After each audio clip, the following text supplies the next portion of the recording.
diplomatic fight with India. But do the rebels have the numbers to topple him? And how did Trudeau go from being an activist darling to a political liability? We'll discuss all of that. In India, a subtle message to China amid the border reset. The finance minister says foreign investment must respect national interest. In Russia, Putin's post-BRICS appeal to the world. He says it's time to ditch the US dollar. But is the world ready for it?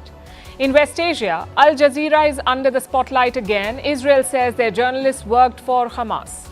In Turkey, a terror attack on its defense industry. In Europe, a reality check for the champions of secularism. A new report claims Islamophobia is rampant. In America, the campaign is descending to new lows. Donald Trump and Kamala Harris are getting personal now. And in Ukraine, North Korean troops have triggered a new front. The United States says 3,000 of them are fighting for Russia. All this and more coming up. The headlines first. 2 people arrested in Sri Lanka after reportedly planning a terror attack on Israelis. The arrests came after India provided intelligence on the possible threat. One of the suspects had arrived in the country from Iraq. Yesterday, the US and the UK had warned its citizens from travelling to Arugam Bay, which is a popular tourist destination in Sri Lanka. Clashes erupt between Hezbollah and Israeli troops in a Lebanon border village. On Wednesday, the Iranian-backed group claimed that it had killed more than 70 Israeli soldiers. Israel says that they have hit Hezbollah's weapons production facilities in Beirut. The clashes in the last few days have been some of the fiercest since the latest conflict began. German Chancellor Olaf Scholz heads to India for a 3-day visit. He will meet Prime Minister Narendra Modi on Friday and chair a joint cabinet meeting. Germany is looking to bolster trade ties with India amid deteriorating relations with China. The wife of former Pakistani Prime Minister Imran Khan released from prison. Bushra Bibi secured bail in a case linked to the illegal sale of state gifts. She was arrested in January in the run-up to the February election. No such relief for Imran Khan, who remains in jail. And Reliance Industries chairman Mukesh Ambani says India will lead the AI age, calls it a rapidly emerging innovation hub. The remarks came at the launch of NVIDIA's Hindi language AI model. It's part of the chip giant's efforts to tap into India's growing demand for AI technologies.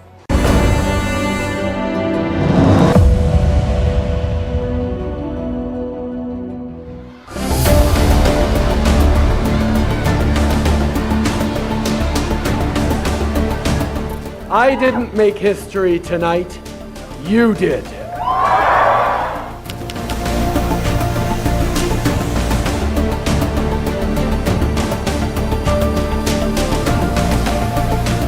You are so yesterday. Justin Trudeau has completely replaced you.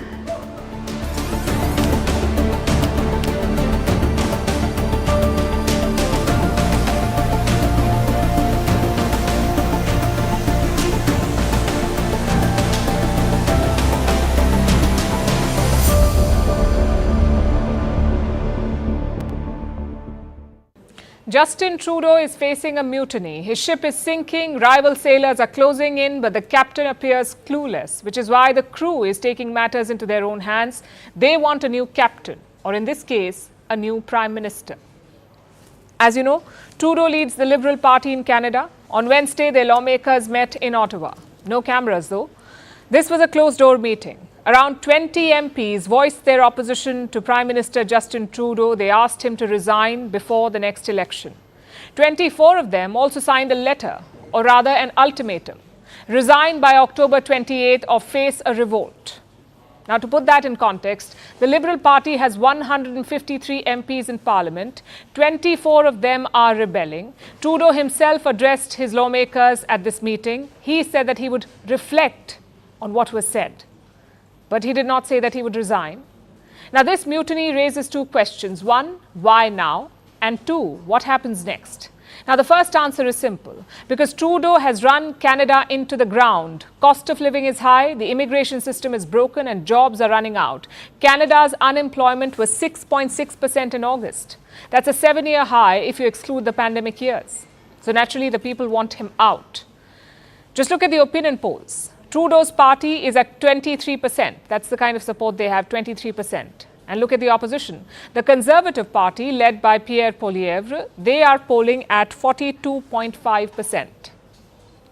That's nearly a 20-point lead. If elections are held today in Canada, Justin Trudeau would lose, quite badly at that. And it's not like he can blame someone else for this, because Trudeau has been Prime Minister since 2015. That's 9 years of leadership. So in simple words, he is a liability. He's too toxic to lead an election campaign. Even his allies know that.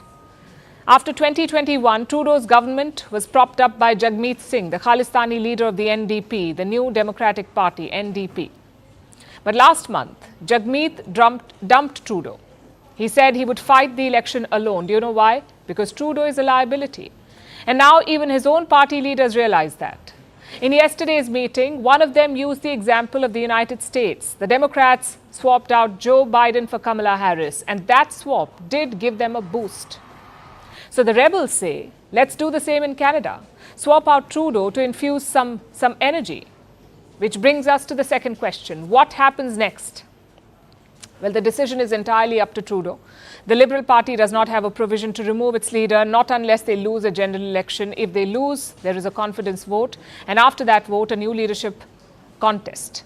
So legally, the ball is very much in Trudeau's court. His ministers are backing him, so are a majority of his lawmakers, not because he's doing well, but because there's no other option. A leadership race could take months to complete, by which time the Conservatives will be too far ahead. So chances are Trudeau will ride it out. The elections are due in October next year, but they could happen earlier if Trudeau loses a trust vote. Either way, one thing is clear, the Prime Minister's political star is dying, if it is not dead already. Justin Trudeau inherited a broken Liberal Party in the last decade. In the 2011 election, they came in third. This party, they came third. They got just 34 seats out of 308. After that, after this drubbing, the leadership came to Trudeau. And he can thank his father for that. Trudeau's father was Pierre Trudeau. He was one of Canada's longest-serving prime ministers. So Justin Trudeau is basically political royalty. He rebuilt the party in his own image. Very cosmopolitan, very progressive, and very activist. In the 2015 election, the plan worked. The Liberals stormed back to power with 184 seats. One of their best ever performances. This was in 2015. Trudeau's first few weeks in power gave the world a glimpse into his politics. For example, his cabinet, 15 women and 15 men, most of them under the age of 50. He cut taxes for the middle class. He raised taxes for the richest Canadians. He also talked about building bridges with Indigenous Canadians, about protecting forests and green energy. He was basically an activist darling. And maybe the intentions were good, but activism does not pay grocery bills. And then came the pandemic, a huge jolt to Trudeau's government. He locked down businesses in cities. He made vaccines mandatory for government employees. Again, intentions were good, but the implementation was problematic. When Canadians protested the vaccine mandates, he cracked down. And this has been a feature of Trudeau's leadership, a sort of savior complex. The idea that he alone has the answers. Now, we saw that even in foreign policy, like the comments that he made on India's farmers' protest, or the ongoing Khalistan issue. Canadians tolerated that attitude as long as the economy was good, but that's not the case anymore. Trudeau also faces more charismatic challengers like Pierre Poilievre, more confrontational, more populist, and more willing to tap into controversial issues like culture wars or climate change. For the Liberal Party, this is a significant crisis because Justin Trudeau was the party. If he's popular, they win. If he's not, they lose. And that is the problem of building a movement around one person. I guess Trudeau's career is a lesson for all politicians. Symbolism gets you elected. Policies keep you there.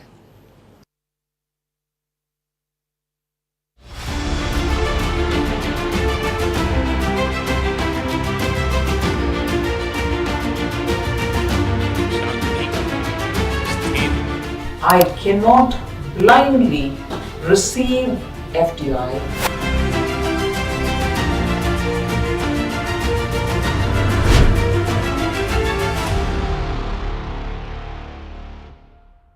The India-China relationship is back in the spotlight thanks to the border agreement. Just 24 hours ago, Prime Minister Modi met President Xi Jinping of China. It was their first bilateral meeting in 5 years. So there's a lot of curiosity on what happens next. Well, India is not eager for a complete reset in ties, it seems. India's finance minister has made that clear today. Nirmala Sitharaman says that she will not accept FDI deals blindly. I cannot blindly receive FDI because I want money for investment, forgetful or unmindful of where it is coming from. FDI is foreign direct investment, and India's FDI rules remain unchanged. Especially for Chinese companies, they'll still have to go through the same level of scrutiny as before. Of course, Sitharaman did not name China, but when you go through her statement, it becomes quite obvious. She was delivering a message to Chinese investors. In fact, I have a quote with me. We want business, we want investment, but we also need some safeguards because India is located in a neighborhood that is very, very sensitive. Now, why does India need these safeguards? To protect its national interest. Sitharaman stressed this repeatedly. And what does this mean for investors? Well, every investment proposal from India's neighbors will be carefully scrutinized. The finance minister says it is not just about who the investors are, it's also about where the money is coming from. Indian authorities will scrutinize all proposals. So if you're running a business in India, if you line up an investor from the neighborhood, you cannot simply take a check from them. You will need a clearance from the government of India first. That is the rule, and that is not changing anytime soon. Now, since July, there's been a lot of buzz around this subject. India has set an ambitious target this year. New Delhi is aiming for $100 billion in foreign direct investment. But where will this money come from? India could tap China as a potential source. That's the suggestion of V. Anant Nageswaran. He is India's chief economic advisor. In July, he recommended opening doors to Chinese money. Nageswaran believes that this would benefit India in two ways. One, Chinese FDI could help in boosting exports. And two, it could reduce India's trade deficit with China. Remember, despite the border tensions, China remains India's top trading partner. In 2023, India imported over $120 billion worth of goods from China. But when it comes to FDI, China is still lagging behind. Do you know what's the share of Chinese FDI in India? It is less than 1%, 0.37% to be precise. On the list of countries investing in India, China ranks at number 22. If this changes, if more Chinese investment comes into India, it could bridge the trade gap. More investment could also lead to fewer Chinese imports. So the idea makes economic sense. But you see, economy is just one of the factors in this relationship. There's a strategic dimension too, which is why India is not lifting all barriers. Even with respect to investments, there are security concerns. We are all aware of the predatory nature of Chinese investments. China uses investments to advance its national interest. It uses money as a tool to expand the influence of the Communist Party. Last month, S. Jaishankar spoke about this, India's External Affairs Minister. He said Chinese investments must be scrutinized. He also warned about the risk of Chinese investments in critical sectors like pharmaceuticals, telecom, and technology. And this is sound advice. The world's leading economies are using the same approach. Many of them have banned Chinese companies like Huawei from their telecom networks. The US has placed several curbs on investments as well. 3 industries in America cannot do business with China: advanced computing chips, quantum technology, and artificial intelligence. In the past, India too has banned hundreds of Chinese apps. It also quietly phased out Chinese equipment from critical networks. And there is no reason to reverse this policy. No economic argument is strong enough to justify it.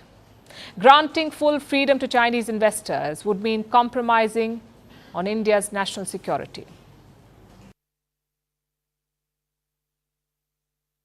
This week, Russian President Vladimir Putin scored a big win. Despite Western efforts to isolate him, he just wrapped up a BRICS summit. Russia hosted leaders from 36 countries in the city of Kazan, and Putin took this opportunity to make an appeal. He asked BRICS nations to ditch the Western banking order. The dollar was used as a weapon. It is true, and we see that. I think it is a great mistake by those who do it. Putin says the West weaponizes the dollar, and he has a point. But what's the solution? Well, he says the BRICS should have their own payment system, an alternative to the Western system, which is called SWIFT. And what is SWIFT? Imagine you're a banker, a customer comes to you, they want to send money abroad, and they give you all the details like how much money needs to be transferred, the bank details of the recipients, and so on. So you have those details. Now it is your job to make sure that the money ends up in the right place. How do you do that? You see, for international transfers, banks have a special messaging system. Think of it as a secure WhatsApp for banks, or their version of it. This system is called SWIFT.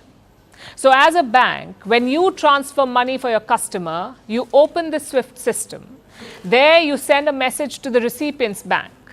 This message tells them how much money is being sent and where it needs to go.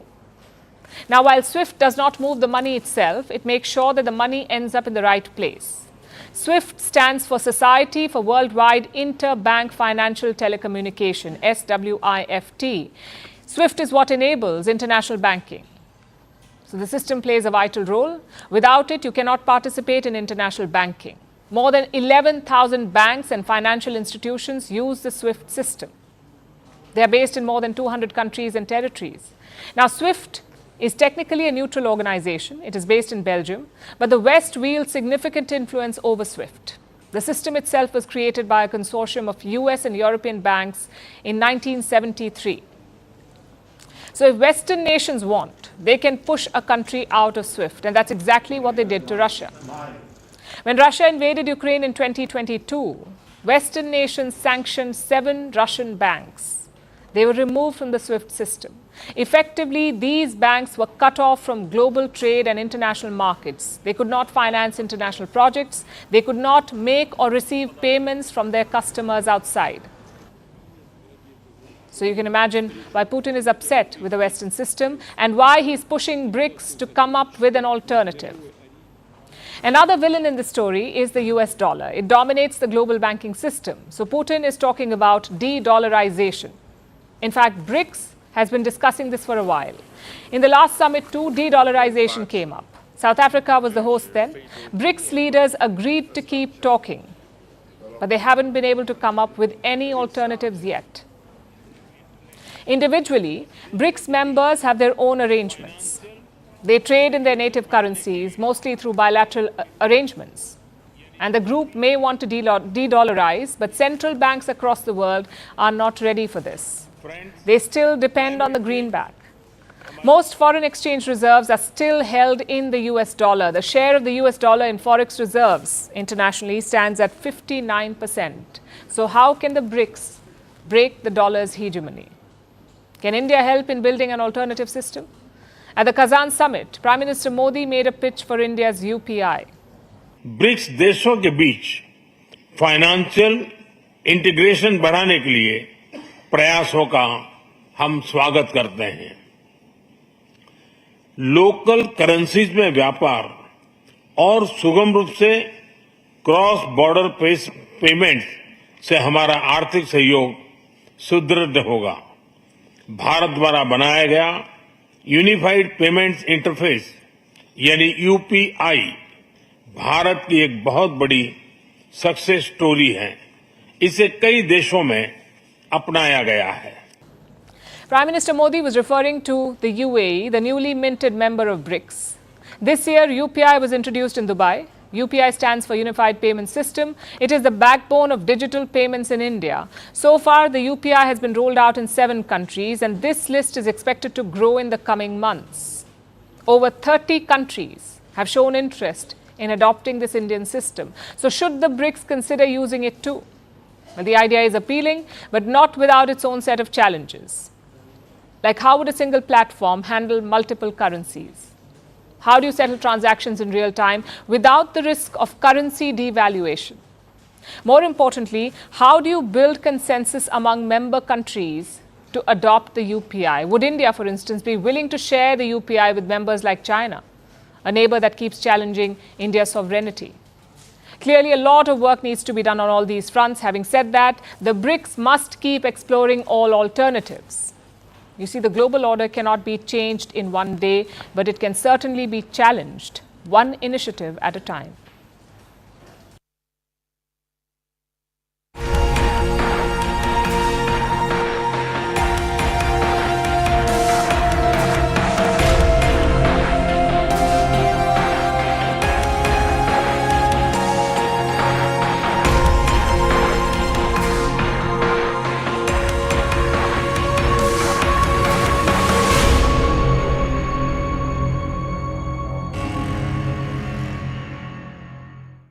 Now let's shift our focus to West Asia, to the war in Gaza.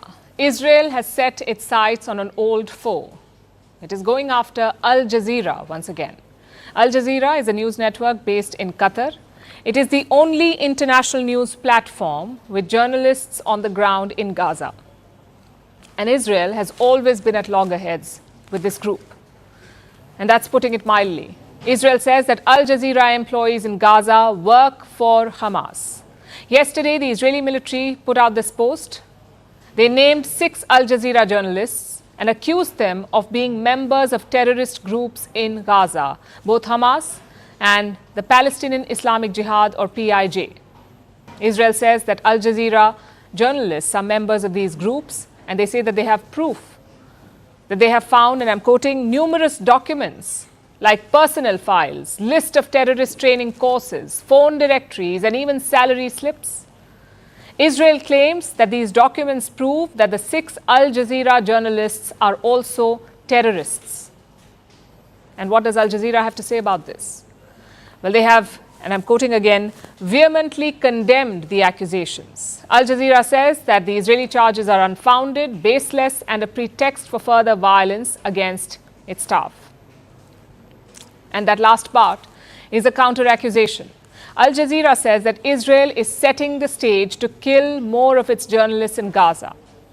Israeli strikes have already killed 4 Al Jazeera journalists in the Gaza Strip over the last 1 year. Israel had also called some of them terrorists, but the evidence produced was sketchy. Take, for example, the case of Ismail al-Ghul. He was killed in an airstrike on the 31st of July. His camera person, Rami al-Rifi, also died in the same attack. After the strike, Israel said that al-Ghul was a Hamas member. They did not focus on al-Rifi. He was collateral damage. But Israel said that it was justified in killing al-Ghul.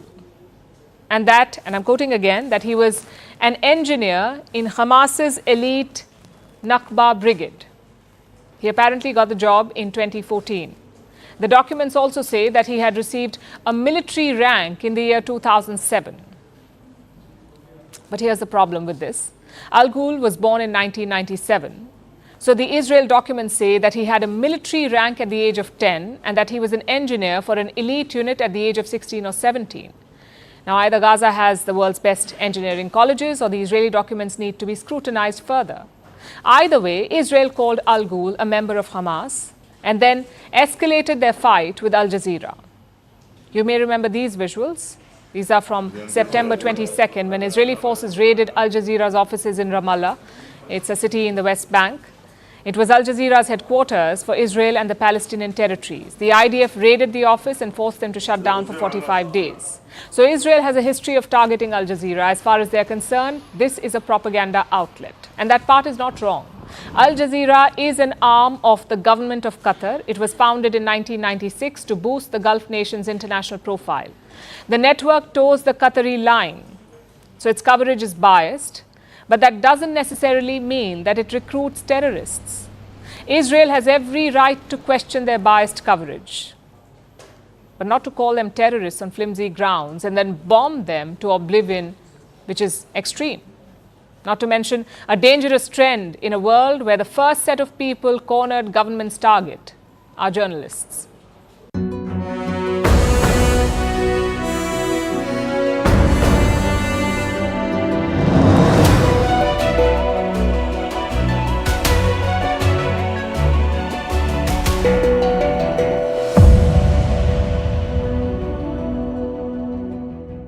Prime Minister Narendra Modi met with Xi Jinping, the President of the People's Republic of China, on the sidelines of the 16th BRICS summit at Kazan on 23rd October. This is the first bilateral meeting between the two leaders in the last 5 years.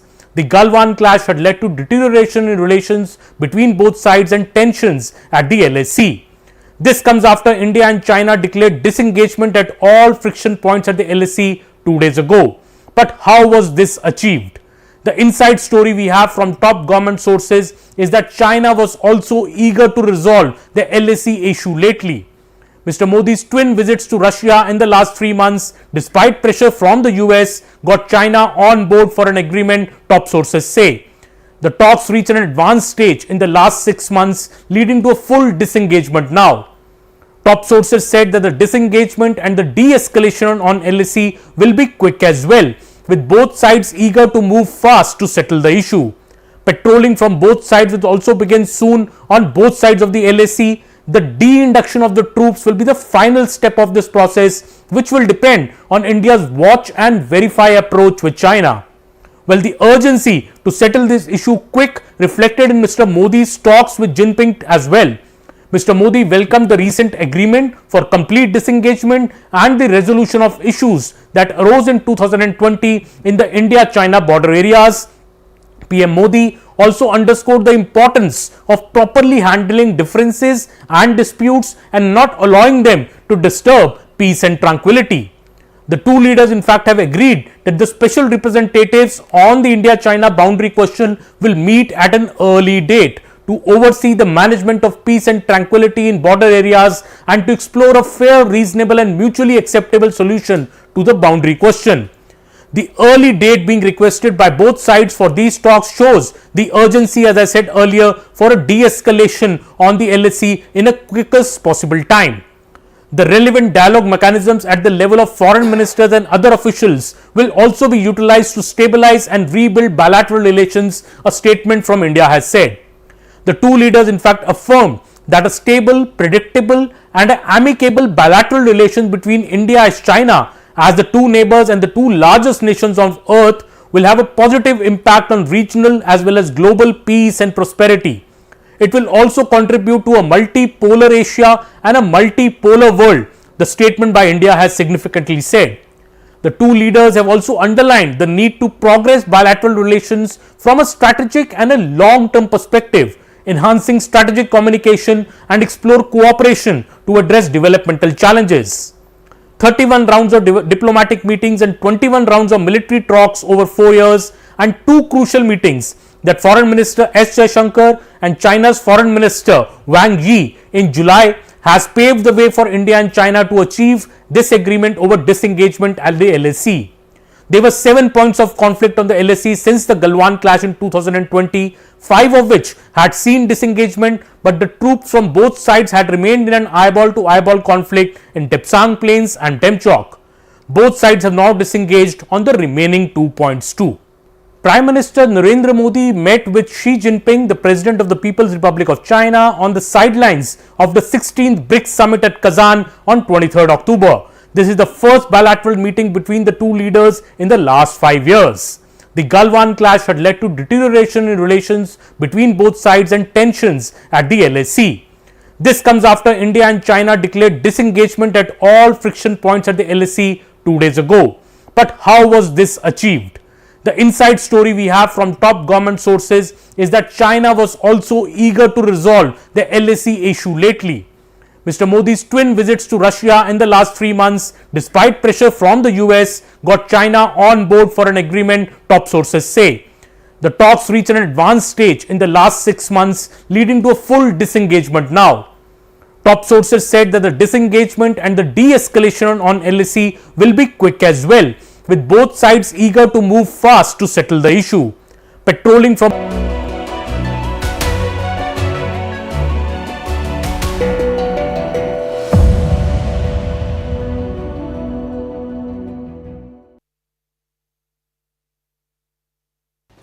Now to Turkey, where a terror attack has targeted its key defense industry. The attack took place close to Ankara. The target was the state-run Turkish aerospace industries. Armed attackers infiltrated the building and opened fire on employees. 5 people were killed. Turkey has called this a heinous terror attack. No group has claimed responsibility yet, but Ankara believes that it was an old enemy, the Kurdistan Workers' Party or the PKK. Today, Turkey even launched airstrikes on Kurdish targets in Iraq and Syria in retaliation. Our next report brings you all the details. It was around 4 p.m. local time. Explosions were heard outside the headquarters of TCAS, that's the Turkish aerospace industries. Local media showed plumes of smoke. There were reports of a large fire. Some witnesses even heard gunshots. Soon, Emergency services rushed to the site. The TCAS headquarters is located in Kahraman-Kazan. That's an area north of Ankara, around 25 kilometers from Turkey's capital. Security footage showed 3 people. They arrived in a cab to one of the main entrances. Once they reached, they killed the cab driver first. Then they used his vehicle to carry out the attack.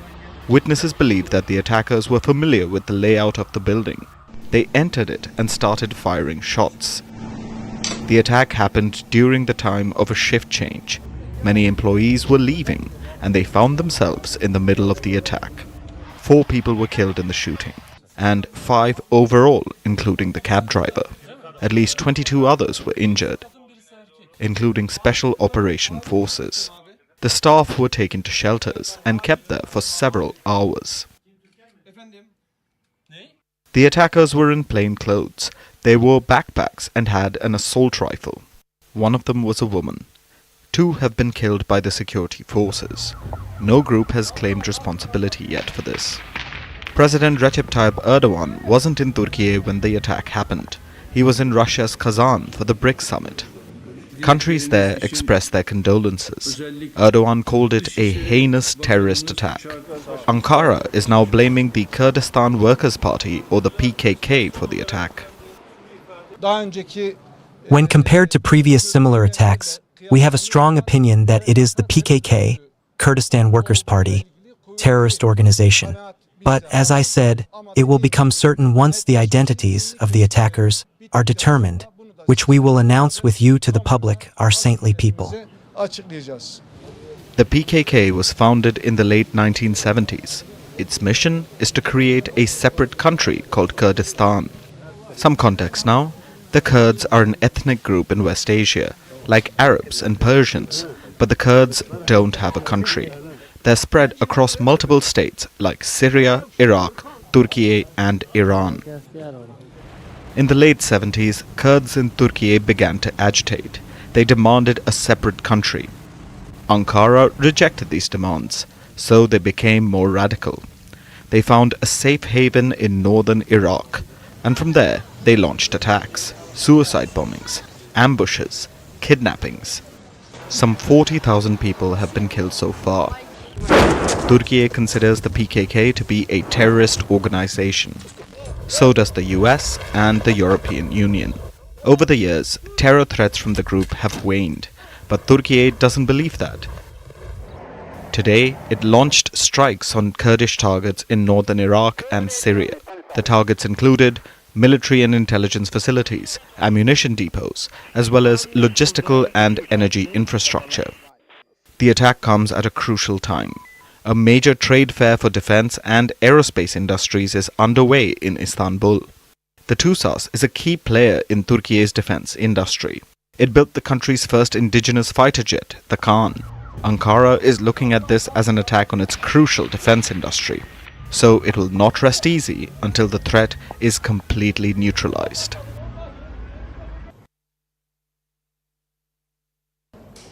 In the United States, it's the home stretch. Candidates are on a campaign blitz. Kamala Harris is touring battleground states, and so is Donald Trump. But as the election day draws closer, the attacks are turning nasty. Kamala Harris called Donald Trump unhinged and unstable. Meanwhile, Trump said that she was on drugs. Kamala Harris was on drugs, that's what he said. This trade of barbs is not unusual, but it's getting uglier by the day. Our next report tells you how personal attacks are dominating the US presidential campaign. Kamala Harris versus Donald Trump. This presidential race will go down to the last wire. The candidates are neck and neck. They are tied in battleground states, and that's where the two candidates are campaigning. There are trips to Delhi's, endorsements by big names, and even the cowboys have joined in. This push in the last leg means just one thing.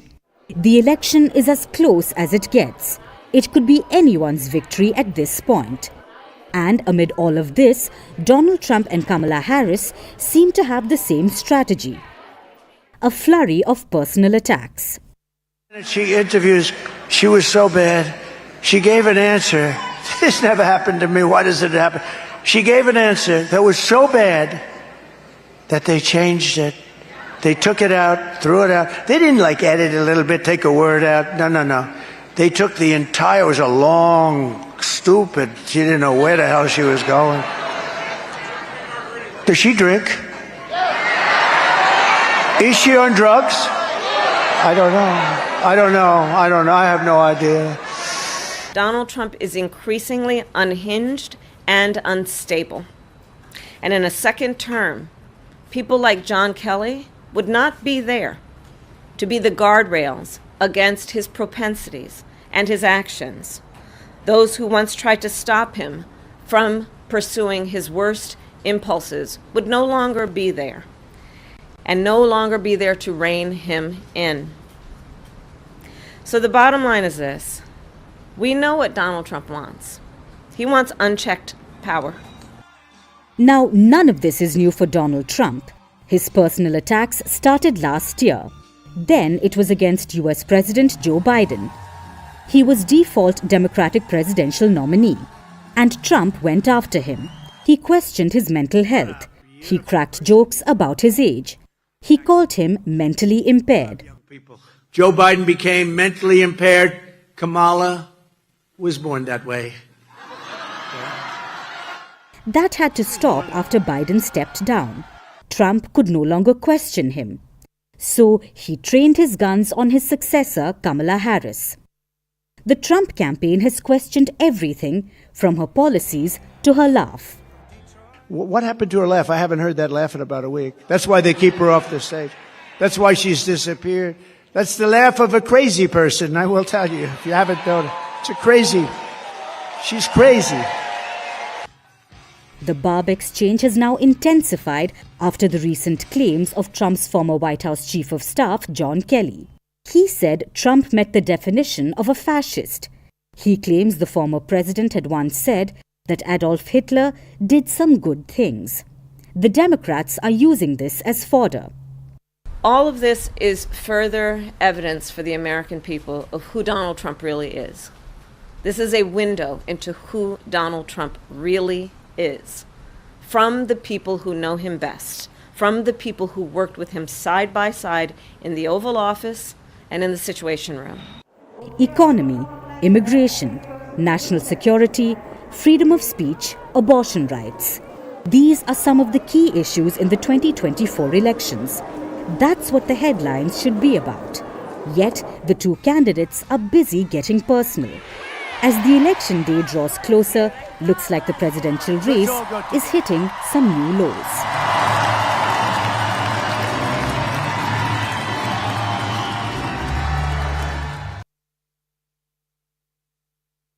Now on to the war in Ukraine, which is reportedly also being fought by North Korea. For the first time, the United States claims to have evidence of this. They say Pyongyang has sent 3,000 troops to Russia for deployment in Ukraine. The US calls the troops fair game and warns of serious repercussions. This comes after similar claims by South Korea, which has warned of sending weapons to Ukraine. What does this escalation mean for the war? Why does Russia need North Korean troops? And what will Pyongyang get out of this? Here's a report. North Korean troops seem to have triggered a new front in Ukraine. And for the first time, the US has evidence of it. They say that North Korea has sent 3,000 troops to Russia for training before their possible deployment in Ukraine. North Korean soldiers are traveling to Russia to fight against Ukraine. We're working closely with our allies and partners to gain a full understanding of this situation. But today, I'm prepared to share what we know at this stage. We assess that between early to mid-October, North Korea moved at least 3,000 soldiers into eastern Russia. We assess that these soldiers traveled by ship from the Wonsan area in North Korea to Vladivostok, Russia. These soldiers then traveled onward to multiple Russian military training sites in eastern Russia, where they are currently undergoing training. The US is not sure whether the soldiers will enter into combat alongside Russia, but they say that there is a high probability. If they do deploy to fight against Ukraine, they're fair game. They're fair targets, and the Ukrainian military will defend themselves against North Korean soldiers the same way they're defending themselves against Russian soldiers. This disclosure coincides with similar claims in recent days from Ukraine and South Korea. Seoul says it has evidence that Pyongyang has sent 3,000 troops. They have called it a threat to global security. I have made it clear that the Republic of Korea will never tolerate this and will take necessary steps with the international community in accordance with the progress of Russia-North Korea military cooperation. Russian military has been recruiting a lot of North Koreans, and we have confirmed the fact that the Russian military has been educating them about various military equipment, including special training about how to operate unmanned aerial vehicles. So Seoul is preparing to up the ante. They have called for the immediate withdrawal of North Korea's troops and warned of supplying lethal weapons to Ukraine. Speaking of which, President Volodymyr Zelensky believes that matters are far worse than the US and South Korea believe. Ukraine accuses Pyongyang of sending 10,000 soldiers to Russia. But unsurprisingly, both Moscow and Pyongyang deny all the claims. The two countries signed a mutual defense treaty at a summit in June. They pledged to boost military ties. So what's happening now could simply be an extension of it. And if it is, then it's not a good look for Russia. The Kremlin has reportedly lost hundreds of thousands of soldiers to the war in Ukraine. So could this be an indication of trouble for Putin?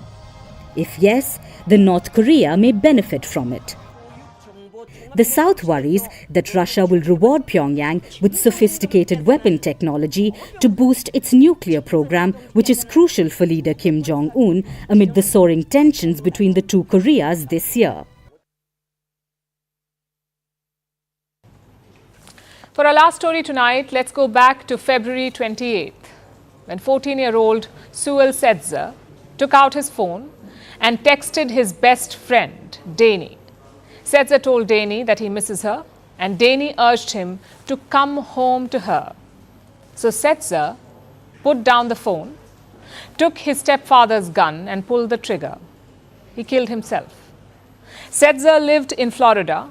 He was in the 9th grade, and he had been texting Danny constantly for about a year. Some of the chats were romantic or sexual, but often they were sad. Setzer told Danny that he felt empty, exhausted, that he hated himself, and even talked about thoughts of suicide, and somewhere the line between real and artificial blurred because Danny is not human. It is an AI chatbot, a lifelike chatbot with the persona of the Game of Thrones character, Daenerys Targaryen, hence the name Danny. The bot belongs to the platform Character AI, which was started by two former Google researchers. Character AI is the market leader in AI companionship, basically in designing super intelligent bots that can hear you, understand you, and remember the things you say. The platform has 20 million users, and now it has been sued, along with its founders and Google. They have been sued by Setzer's mother for her son's death.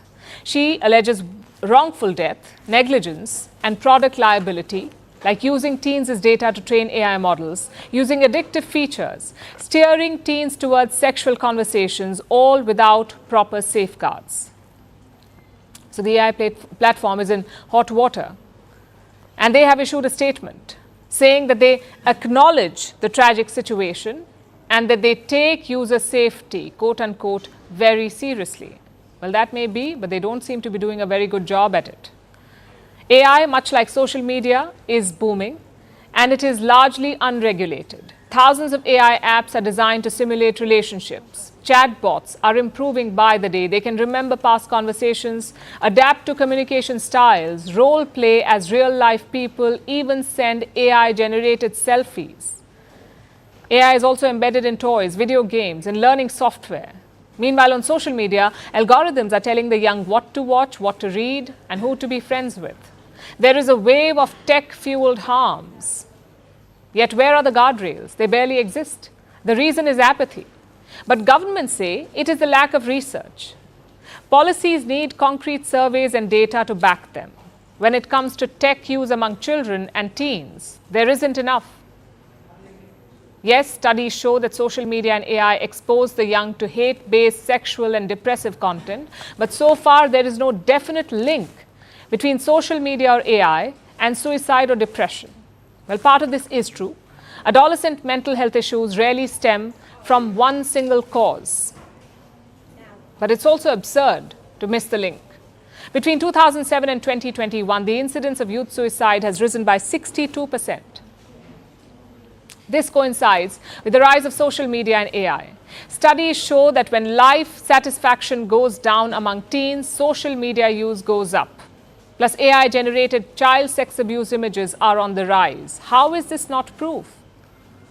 And if this is not enough, here are some headlines from the past few years. In 2019, a 12-year-old died while attempting a TikTok challenge that required suffocation. A 16-year-old killed herself after an Instagram poll said that she should die. In 2022, 20 families filed wrongful death lawsuits against social media giants. In 2023, 60 teenagers, 60, bought drugs via social media. Most of them overdosed and died. Some of them died. Advances in technology have always been disruptive. It always takes years before we get the hang of it. But today's tech with AI and social media is another ballgame altogether. It is moving very fast and we don't have time. We need guardrails now because at this point, AI is like a big, dangerous experiment and children are the collateral damage.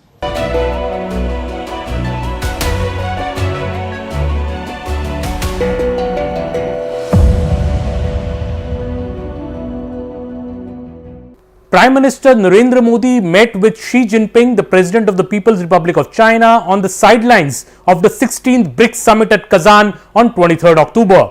This is the first bilateral meeting between the two leaders in the last 5 years. The Galwan clash had led to deterioration in relations between both sides and tensions at the LAC. This comes after India and China declared disengagement at all friction points at the LAC 2 days ago. But how was this achieved?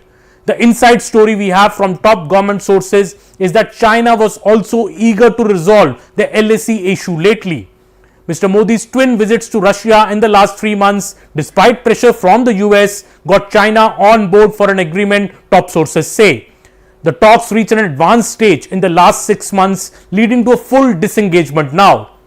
Top sources said that the disengagement and the de-escalation on LAC will be quick as well, with both sides eager to move fast to settle the issue. Patrolling from both sides will also begin soon on both sides of the LAC. The de-induction of the troops will be the final step of this process, which will depend on India's watch and verify approach with China. Well, the urgency to settle this issue quick reflected in Mr. Modi's talks with Jinping as well. Mr. Modi welcomed the recent agreement for complete disengagement and the resolution of issues that arose in 2020 in the India-China border areas. PM Modi also underscored the importance of properly handling differences and disputes and not allowing them to disturb peace and tranquility. The two leaders in fact have agreed that the special representatives on the India-China boundary question will meet at an early date to oversee the management of peace and tranquility in border areas and to explore a fair, reasonable and mutually acceptable solution to the boundary question. The early date being requested by both sides for these talks shows the urgency, as I said earlier, for a de-escalation on the LAC in a quickest possible time.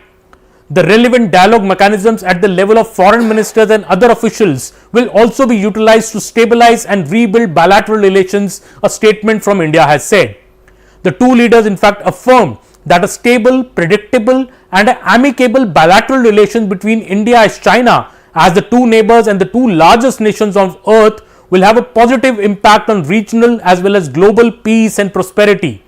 It will also contribute to a multipolar Asia and a multipolar world, the statement by India has significantly said.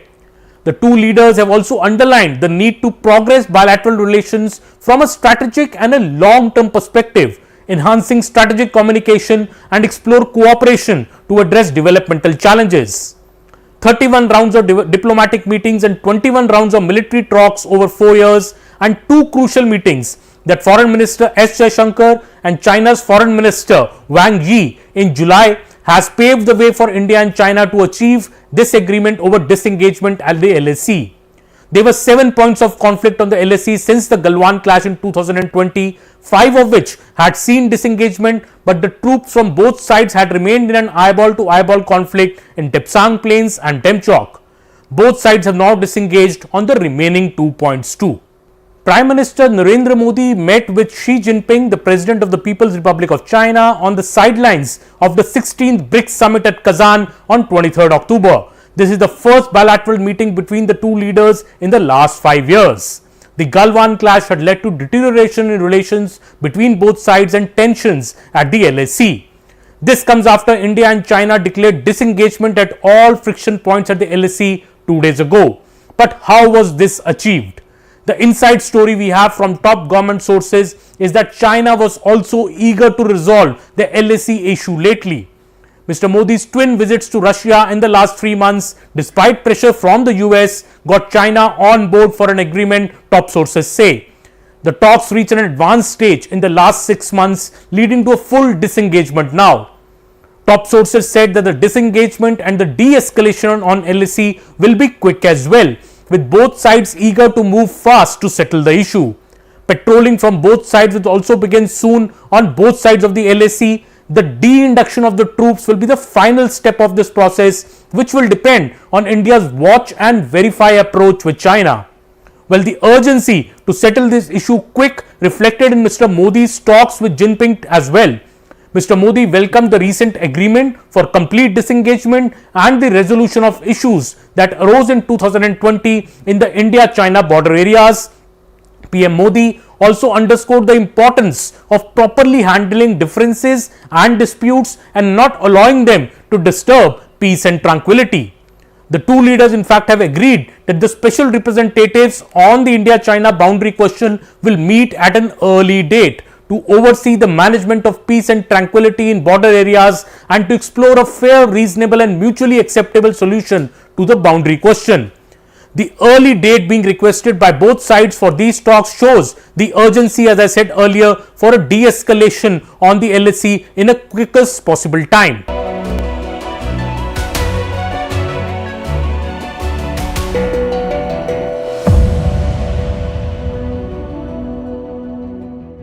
And now it's time for Vantage Shots, images that tell the story. Tropical storm Trami batters the Philippines, killing at least 26 people. Young Londoners push for the world's first Afro hair emojis. And Hong Kong discovers a dinosaur fossil for the first time. Finally, taking you back in history, on this day in 1945, the United Nations was established following the end of World War II. It was created to promote international peace, security and cooperation. Back then, 51 founding countries signed the UN Charter. Today, the organization has 193 member states, playing a vital role in addressing global issues, or at least trying to.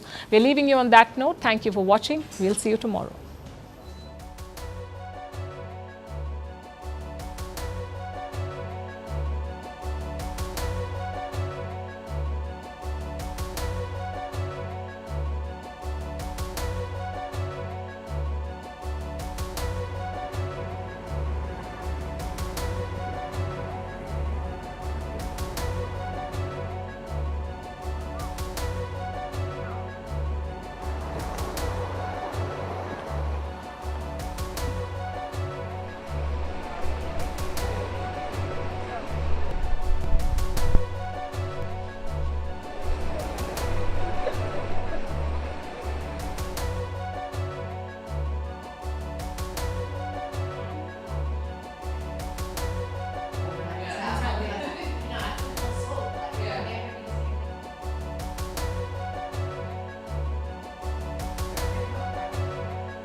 Prime Minister Narendra Modi met with Xi Jinping, the President of the People's Republic of China, on the sidelines of the 16th BRICS summit at Kazan on 23rd October.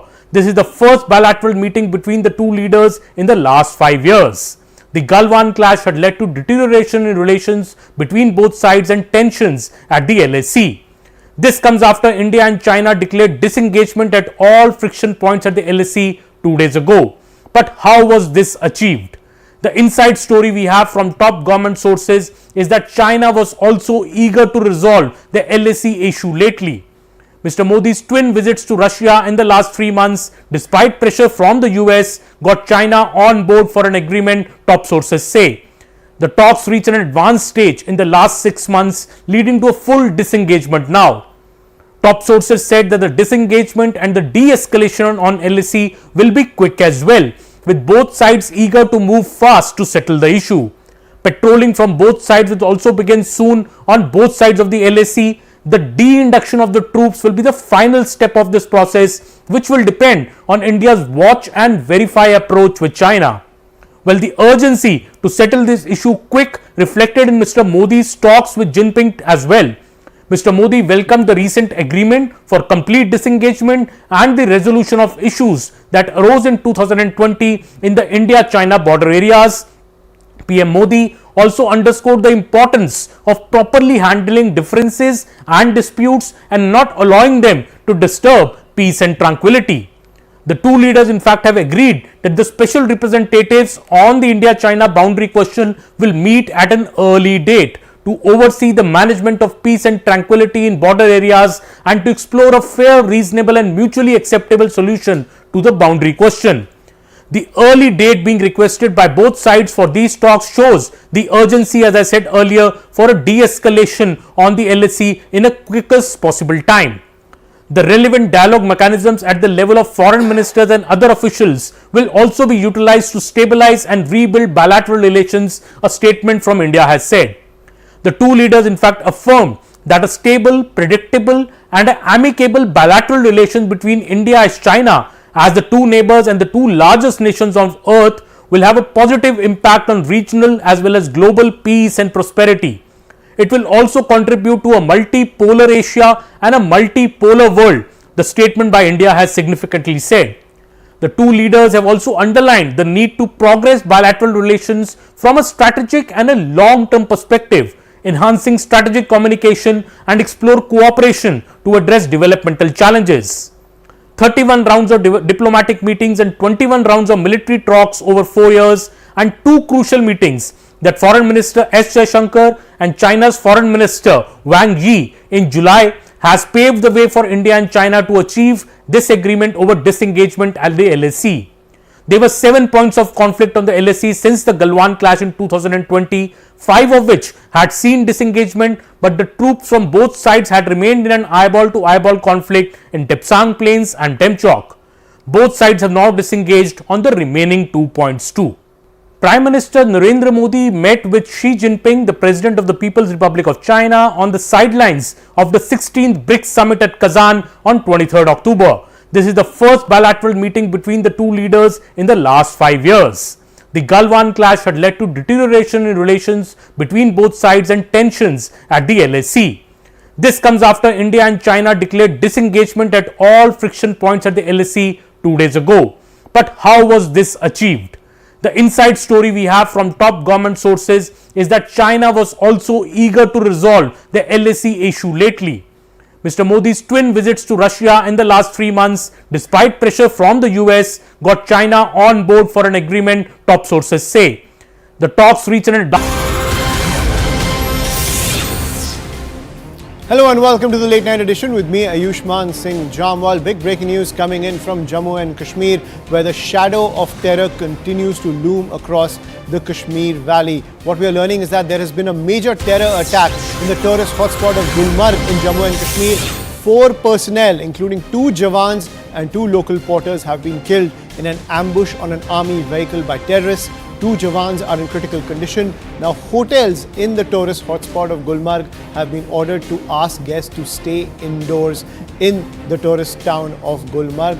But this is the news that's coming in. 2 Jawans and 2 local porters have been killed in a terror ambush in Gulmarg in the Baramulla district. That is a big piece of news that's coming in, where the shadow of terror continues to loom across the Kashmir Valley. An army vehicle was ambushed by terrorists in Gulmarg, and 2 Jawans and 2 local porters have been killed in this terror attack. Meanwhile, 2 Jawans are still in critical condition. Let's listen into the reactions coming in. ये बड़े अफसोस की बात है, इसकी जितनी मजम्मत करें वो कम है। जैसे कि आपने देखा, बिल्कुल बेगुनाह लोगों को गगनगिर में